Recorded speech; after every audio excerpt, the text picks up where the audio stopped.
Welcome to Part 15 of Basic Electrical Engineering. In this video, we'll explore electric fields and flux density, making these invisible forces more tangible. The space around a charged body is not empty. A charged body creates a stress in the surrounding space, which we call an electric field. This field exerts a physical force on other nearby charges. We use imaginary lines of force to map the electric field. Arrows show the path a positive test charge takes. High line density indicates a strong electric field, while low density indicates a weak one. Electric force lines have key properties. They leave a positive charge and enter a negative charge at a 90-degree angle to the surface. They never cross or intersect, and their contraction in length causes attraction. Also, lines cannot pass through a metal conductor, making the internal field zero. Electric intensity, denoted by E, measures the field strength at a specific point. It is defined as the force acting on one unit of positive charge, calculated as E equals F divided by Q. Electric flux, represented by psi, measures the total electric field by counting the total number of force lines. 1 unit of charge creates 1 unit of electric flux, so psi equals Q. Electric flux density, or D, measures the concentration of the field. It calculates the flux crossing a unit area at a 90-degree angle. The formula is D equals psi divided by A, where A is the cross-sectional area.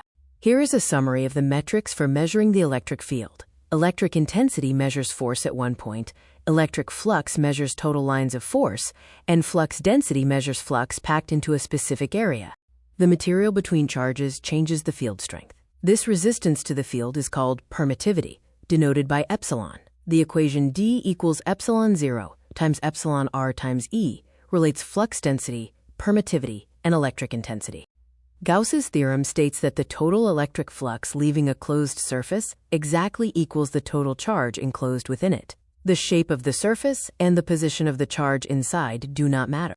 We can prove Gauss's theorem by placing a source charge at the center of an imaginary sphere, finding the surface area, calculating flux density, and then multiplying density by area to find the total flux, which simplifies to Q. Electric potential, V, is the capacity of a charged body to do work. It is the work done to bring a positive unit charge from infinity to a specific point. V equals work divided by charge, with 1 volt meaning 1 joule of work moves 1 coulomb of charge. The potential from a point charge decreases as the distance increases. Infinity is considered the point of zero potential. The formula for potential V is Q divided by 4 pi epsilon 0 epsilon R times D.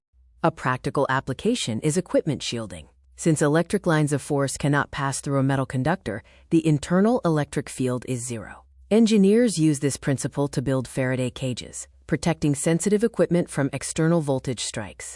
In summary, electric intensity measures field force at a single point. Flux density and Gauss's law connect total field lines to a specific surface area.